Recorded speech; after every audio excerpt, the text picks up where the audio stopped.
Iran যুদ্ধ শেষের পথে দাবি মার্কিন প্রেসিডেন্ট ডোনাল্ড ট্রাম্পের। বিশ্ব অর্থনীতি ভয়াবহ মন্দার কবলে পড়ার শঙ্কা আইএমএফের।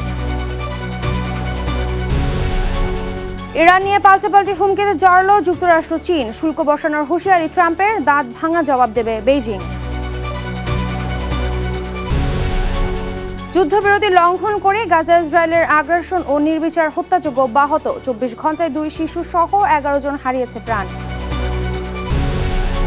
আন্দামান সাগরে 250 যাত্রী নিয়ে ট্রলার ডুবি, ব্যাপক প্রাণহানির শঙ্কা। নিখোঁজদের মধ্যে বহু রোহিঙ্গা ও বাংলাদেশি নাগরিক। পূর্ব প্রশান্ত মহাসাগরে কথিত মাদকবাহী নৌযানে মার্কিন হামলায় নিহত আরও 4। বিচার বহির্ভূত হত্যাকাণ্ড বলছে মানবাধিকার সংস্থাগুলো। এবং ইতিহাস গড়লেন বাংলাদেশি বংশোদ্ভূত ডলি বেগম। প্রথম বাংলাদেশি হিসেবে কানাডার পার্লামেন্টে প্রতিনিধিত্ব করার গৌরব অর্জন।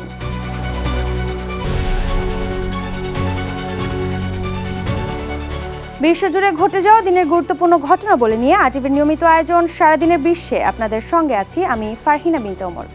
ইরান যুদ্ধ শেষের পথে আছে এমন দাবি করেছেন মার্কিন প্রেসিডেন্ট ডোনাল্ড ট্রাম্প। একই সঙ্গে ইরানকে ঘিরে অপরাধ আরও জোরদার করেছে যুক্তরাষ্ট্র। মার্কিন ট্রেজারি সেক্রেটারি জানিয়েছেন চীন বা অন্য কোনো দেশ এখন আর ইরান থেকে তেল আমদানির সুযোগ পাবে না। এদিকে ওয়াশিংটন, ইসরায়েল ও লেবাননের বৈঠকের পরেও বৈরুতে অব্যাহত রয়েছে ইসরায়েলি হামলা।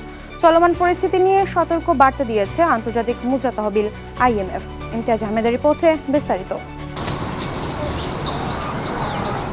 পাকিস্তানের ইসলামাবাদে অনুষ্ঠিত শান্তি আলোচনা ভেস্তে যাওয়ার পর সোমবার আবারও ইরানের সঙ্গে সরাসরি আলোচনায় বসার ইঙ্গিত দেন মার্কিন প্রেসিডেন্ট ডোনাল্ড ট্রাম্প। এরপর যুদ্ধ পরিস্থিতি নিয়ে স্থানীয় সময় মঙ্গলবার ফক্স নিউজকে দেওয়া সাক্ষাৎকারে ট্রাম্প দাবি করেন ইরানের সঙ্গে যুদ্ধ সমাপ্তির খুব কাছাকাছি আছে। আমার মনে হয় যুদ্ধটি প্রায় শেষের দিকে। আমি চাই ইরান একটি চুক্তিতে আসুক। সম্ভবত পাকিস্তানে আবারও আমাদের দেখা হতে পারে। যুদ্ধ নিয়ে হোয়াইট হাউসের আশাবাদ দেখা গেলেও বিপরীত অবস্থান হরমুজ প্রণালী নিয়ে। মার্কিন সেন্ট্রাল কমান্ড সেন্টকম জানায় ইরানের উপর আরোপিত নৌ অবরোধ এখনও পুরোপুরি কার্যকর আছে। কোনো দেশের জাহাজই ইরানের বন্দরে প্রবেশ বা বের হতে পারছে না। মার্কিন ট্রেজারি সেক্রেটারি জানিয়েছেন চীন বা অন্য কোনো দেশ এখন আর ইরান থেকে তেল আমদানির সুযোগ পাবে না। এদিকে মঙ্গলবার ওয়াশিংটনে সরাসরি আলোচনায় বসে লেবানন ও ইসরায়েল। 1993 সালের পর দুই দেশের মধ্যে এটি প্রথম উচ্চ পর্যায়ের বৈঠক। উভয় পক্ষের সম্মতিতে নির্ধারিত সময় ও স্থানে পরবর্তী বৈঠকে বসতে সম্মত হয় দুই দেশ। তবে সশস্ত্র গোষ্ঠী হিজবুল্লাহ এই আলোচনাকে অর্থহীন বলে প্রত্যাখ্যান করেছে। এর মধ্যেও রাজধানী বৈরুত সহ দক্ষিণ লেবাননে হিজবুল্লাহর অবস্থান লক্ষ্য করে বোমাবর্ষণ করেছে ইসরায়েলি বাহিনী। চলমান পরিস্থিতি নিয়ে সতর্কবার্তা দিয়েছে আন্তর্জাতিক মুদ্রা তহবিল আইএমএফ। সংস্থাটি জানায় যুদ্ধ যদি আরও ছড়িয়ে পড়ে তবে বিশ্ব অর্থনীতি ভয়াবহ মন্দার কবলে পড়বে। বিশেষ করে তেলের দাম ব্যারেল প্রতি 100 থেকে $110 ছাড়িয়ে যেতে পারে, যা নিম্ন আয়ের দেশগুলোর উপর মরার উপর খাড়ার ঘা হয়ে দাঁড়াবে। ইমতিয়াজ আহমেদ, আরটিভি। ইসলামাবাদে টানা 21 ঘন্টার যুক্তরাষ্ট্র ইরান উচ্চ পর্যায়ের বৈঠক কোনো চুক্তি ছাড়াই ভেঙে গেছে। ইসরায়েলি প্রধানমন্ত্রী নেতানিয়াহুর এক ফোন কলে আলোচনা থমকে যায় বলে অভিযোগ জানায় তেহরান। এর পরপরই রাজনৈতিক অঙ্গনে মেলানিয়া ট্রাম্প ও এপস্টাইন ইস্যু নতুন করে সামনে আসায় বিতর্ক সৃষ্টি হয়েছে। সমালোচকদের মতে কূটনৈতিক ব্যর্থতা আড়াল করতেই পরিকল্পিতভাবে এই চাঞ্চল্যকর তথ্য ছড়ানো হচ্ছে। বিস্তারিত থাকছে সামিউল শিহাবের রিপোর্টে।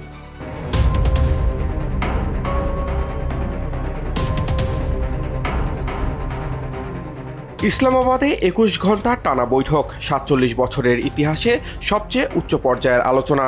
সব প্রস্তুত, চুক্তির খসড়া প্রায় চূড়ান্ত। আর ঠিক তখনই একটি ফোন কল। এরপর সব ভেঙে পড়ল এক মুহূর্তে। কি হয়েছিল সেই বৈঠকে? কেন হঠাৎ থেমে গেল যুক্তরাষ্ট্র ইরান শান্তি আলোচনা? আর এর সঙ্গেই কেন জড়িয়ে যাচ্ছে এক চাঞ্চল্যকর এপস্টেইন টুইস্ট? চলুন পুরো ঘটনাটা খোলাসা করি। গত শনিবার পাকিস্তানের রাজধানী ইসলামাবাদে বসেছিল ওয়াশিংটন ও তেহরান। নেতৃত্বে ছিলেন মার্কিন ভাইস প্রেসিডেন্ট জেডি ভ্যান্স। যুদ্ধ শুরুর পর এটি ছিল সবচেয়ে বড় কূটনৈতিক উদ্যোগ। আশা ছিল এই বৈঠকেই মিলবে সমাধান। ইরানের দাবি তারা সমঝোতার একেবারে কাছাকাছি পৌঁছে গিয়েছিল, এমনকি চুক্তির নাম পর্যন্ত ঠিক হয়ে গিয়েছিল। কিন্তু ঠিক সেই সময় একটি ফোন কল। অভিযোগ, ইসরায়েলের প্রধানমন্ত্রী বেনিয়ামিন নেতানিয়াহুর সেই ফোনের পরই বদলে যায় পুরো আলোচনার গতিপথ। ইরানের পররাষ্ট্রমন্ত্রী আব্বাস আরাকচি সরাসরি অভিযোগ করেন, যুক্তরাষ্ট্র তখন আর আলোচনায় মনোযোগ দেয়নি, বরং অন্য স্বার্থ প্রাধান্য পায়। ফলাফল ৪১ ঘন্টার আলোচনা শেষ হলো কোনো চুক্তি ছাড়াই। সংক্ষিপ্ত সংবাদ সম্মেলন, আচমকা বিদায়, আর তারপরই শুরু নতুন উত্তেজনা। কূটনৈতিক টেবিল ছেড়ে এবার সরাসরি শক্তির পথে হাঁটছে যুক্তরাষ্ট্র। নতুন করে ঘোষণা এসেছে ইরানের সব বন্দরে অবরোধ।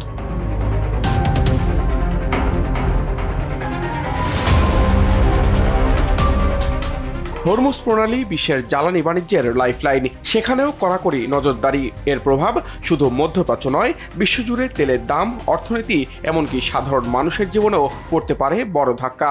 কিন্তু এখানেই শেষ নয়, মিত্ররাও যেন ধীরে ধীরে সরে যাচ্ছে যুক্তরাষ্ট্রের পাশ থেকে। যুক্তরাজ্য স্পষ্ট জানিয়েছে এই অবরোধে তারা অংশ নেবে না। ফ্রান্সও আপত্তি তুলেছে আন্তর্জাতিক আইনের প্রশ্নে, অর্থাৎ কূটনৈতিকভাবে চাপের মুখে পড়েছে ওয়াশিংটন।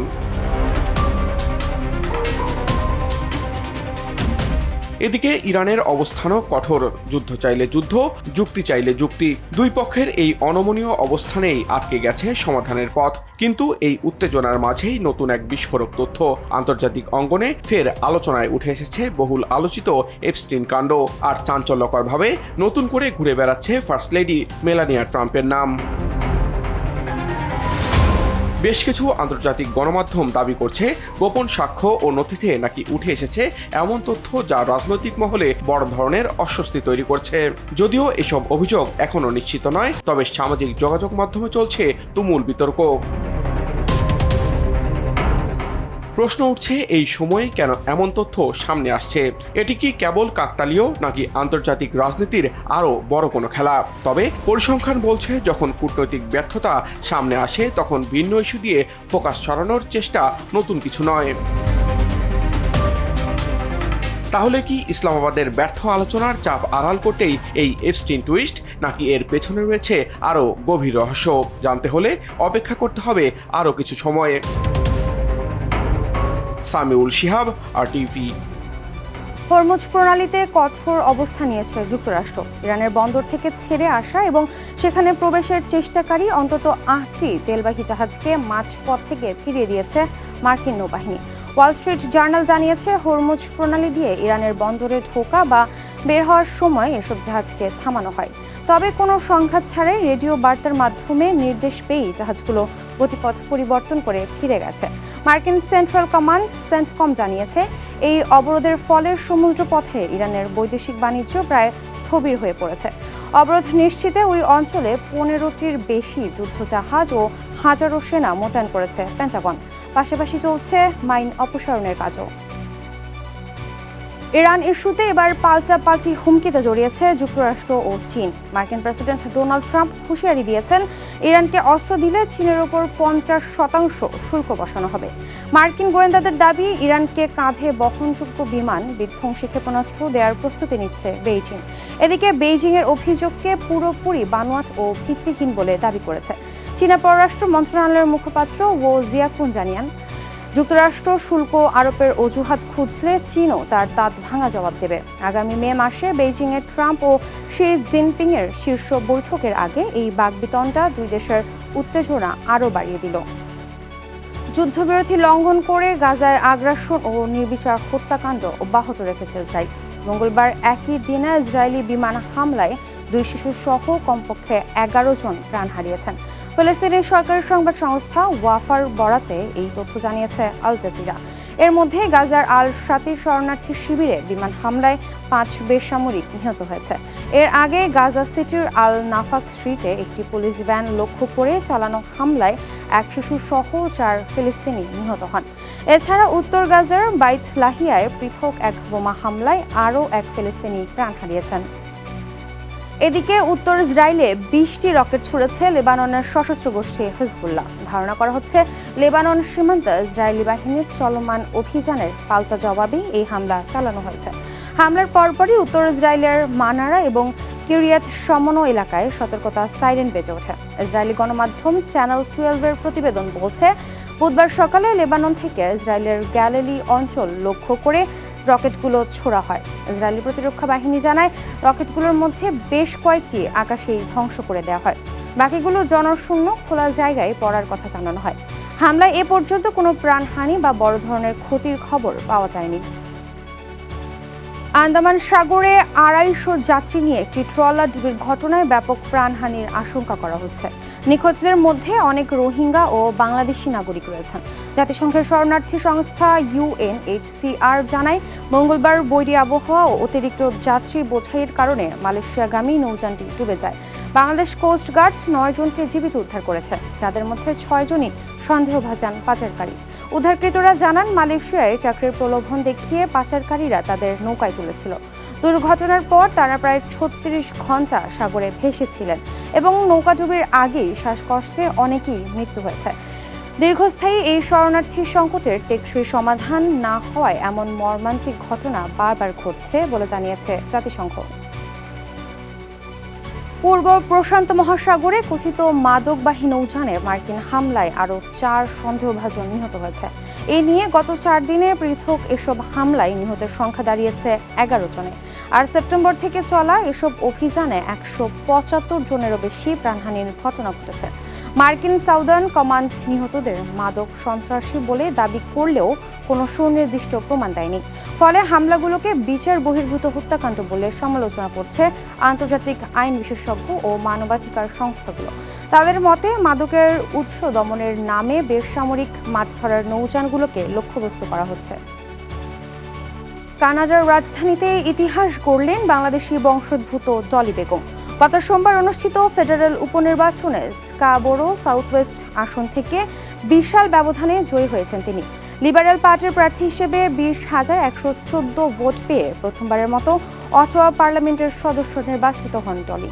তার নিকটতম প্রতিদ্বন্দ্বী কনজারভেটিভ পার্টির ডায়ানা ফিলিপোভা পেয়েছেন মাত্র 5,300 ভোট। মৌলভীবাজারে জন্ম নেওয়া ডলি বেগম এর আগে একই আসন থেকে অন্টারিও প্রাদেশিক পরিষদের সদস্য হিসেবে দায়িত্ব পালন করেছেন। ফেডারেল নির্বাচনে লড়তে তিনি এনডিপি ছেড়ে লিবারেল পার্টিতে যোগ দেন। এই জয়ের মধ্য দিয়ে প্রথম বাংলাদেশি হিসেবে কানাডার পার্লামেন্টের প্রতিনিধিত্ব করার গৌরব অর্জন করলেন তিনি। এই সাফল্যে প্রবাসী বাংলাদেশিদের মধ্যে বইছে আনন্দের জোয়ার। স্পেনে বসবাসরত মাত্র 5 লাখ নথিবিহীন অভিবাসীর বৈধ হওয়ার সুযোগ তৈরি হয়েছে। গত মঙ্গলবার দেশটির প্রধানমন্ত্রী পেদ্রো সানচেজের সরকার ঐতিহাসিক এক সাধারণ ক্ষমা কর্মসূচি অনুমোদন করেছে। এর ফলে দেশটিতে থাকা বিপুল সংখ্যক বাংলাদেশি অভিবাসী আইনি স্বীকৃতির জন্য আবেদনের সুযোগ পাচ্ছেন। নতুন নিয়ম অনুযায়ী যারা 2026 সালের 1 জানুয়ারির আগে স্পেনে প্রবেশ করেছেন এবং ন্যূনতম 5 মাস বসবাসের প্রমাণ দিতে পারবেন, তারাই এই সুবিধার আওতায় আসবেন। 16 এপ্রিল থেকে অনলাইনে এবং 20 এপ্রিল থেকে সশরীরে আবেদন প্রক্রিয়া শুরু হবে। শ্রমশক্তি বৃদ্ধি ও বয়স্ক জনসংখ্যার ভারসাম্য রক্ষায় সরকারের এই সাহসী উদ্যোগকে স্বাগত জানিয়ে উচ্ছ্বাস প্রকাশ করেছেন প্রবাসী বাঙালিরা। তবে এই সিদ্ধান্তের তীব্র বিরোধিতা করেছে দেশটির বিরোধী রাজনৈতিক দলগুলো। ভারতের ছত্তিশগড় রাজ্যের একটি তাপ বিদ্যুৎ কেন্দ্রের বয়লার বিস্ফোরণে নিহতের সংখ্যা বেড়ে 14 জনে দাঁড়িয়েছে। আহত হয়েছে আরও 22 জন শ্রমিক কর্মচারী। ভারতীয় গণমাধ্যম এনডিটিভি জানায়, ছত্তিশগড় রাজ্যের সিংহত্যারাই গ্রামে বেদান্ত লিমিটেডের বিদ্যুৎ কেন্দ্রে একটি বয়লার টিউবের বিস্ফোরণ ঘটে। খবর পেয়ে দ্রুত ঘটনাস্থলে পৌঁছে উদ্ধার কাজ শুরু করে স্থানীয় প্রশাসন ও পুলিশ। পুলিশের আশঙ্কা, দুর্ঘটনাস্থলের বয়লার রুমে এখনও কয়েকজন শ্রমিক আটকে থাকতে পারেন, ফলে মৃতের সংখ্যা আরও বাড়তে পারে। ঘটনাটিকে অত্যন্ত মর্মান্তিক উল্লেখ করে বিস্ফোরণের কারণ খতিয়ে দেখতে এবং দায়ীদের বিরুদ্ধে কঠোর ব্যবস্থা নিতে নির্দেশ দিয়েছেন ছত্তিশগড়ের মুখ্যমন্ত্রী বিষ্ণুদেব সাই। অন্যদিকে ক্ষতিগ্রস্ত পরিবারগুলোকে সহায়তা এবং আহতদের সর্বোত্তম চিকিৎসা নিশ্চিত করার প্রতিশ্রুতি দিয়েছে প্রতিষ্ঠানটি। নিয়মিত বক্স অফিস দখল করে রাখা হলিউড সিনেমা আন্তর্জাতিক বক্স অফিস তালিকা থেকে ছিটকে পড়েছে। এবছর এখন পর্যন্ত আয়ের শীর্ষে থাকা 10টি সিনেমার 4টি চীনা। এছাড়া এই তালিকায় চলতি বছর প্রথমবারের মতো জায়গা করে নিয়েছে বলিউড সিনেমা। বছরের প্রথম 3 মাসের বক্স অফিসে সাড়া ফেলা শীর্ষ 10 সিনেমার আয় জানাচ্ছেন মার্জানি ভান। চীনের মান্দারিন ভাষার সিনেমা পেগাসাস 3 মুক্তি পায় গত 27 ফেব্রুয়ারি। শুরু থেকেই বক্স অফিসে সিনেমাটি দাপট দেখিয়েছে। গত এক মাসেও সিনেমাটির আয় শীর্ষে। সিনেমাটি মোট আয় করেছে $60 কোটি। 20 মার্চ মুক্তি পায় প্রজেক্ট হেল মেরি। সায়েন্স ফিকশন সিনেমাটি অল্প সময়েই আয়ের তালিকার 2 নম্বরে উঠে গেছে। রায়ান গসলিং অভিনীত সিনেমাটির আয় $33 কোটি। আয়ের এই তালিকায় অ্যানিম্যাল অ্যাডভেঞ্চার হোপার্স 3 নম্বরে রয়েছে। হলিউডের সিনেমাটির আয় $30 কোটি। অন্যদিকে ওয়েদারিং হাইটস $23 কোটি আয় করে বর্তমানে বক্স অফিসে আয়ে 4 নম্বরে উঠে এসেছে। রোমান্টিক জনরার ঐতিহাসিক প্রেক্ষাপটের গল্পে তুলে ধরা হয়েছে হিথক্লিক ও ক্যাথরিনের প্রেমের গল্প। হরর ও রহস্যে ভরা সিনেমা স্কিন 7 এটি বক্স অফিস আয়ে 5 নম্বরে রয়েছে। সিনেমাটির মোট আয় $20 কোটি। চীনের cinema blade of the guardians তালিকার 6 নম্বরে রয়েছে। সিনেমাটির আয় $23.8 কোটি। 7 নম্বরে জায়গা করে নিয়েছে চীনের আরেক সিনেমা স্কেয়ারাও। গত 17 ফেব্রুয়ারি মুক্তি পাওয়া সিনেমাটির আয় $18.6 কোটি।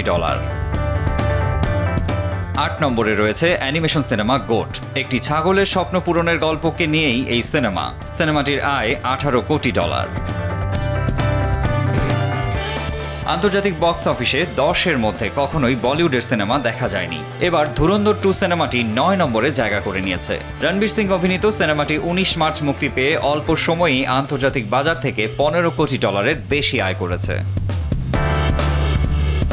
10 নম্বরে রয়েছে বুনি বিয়ার্স দ্য হিডেন প্রোটেক্টর। এটিও চীনের সিনেমা।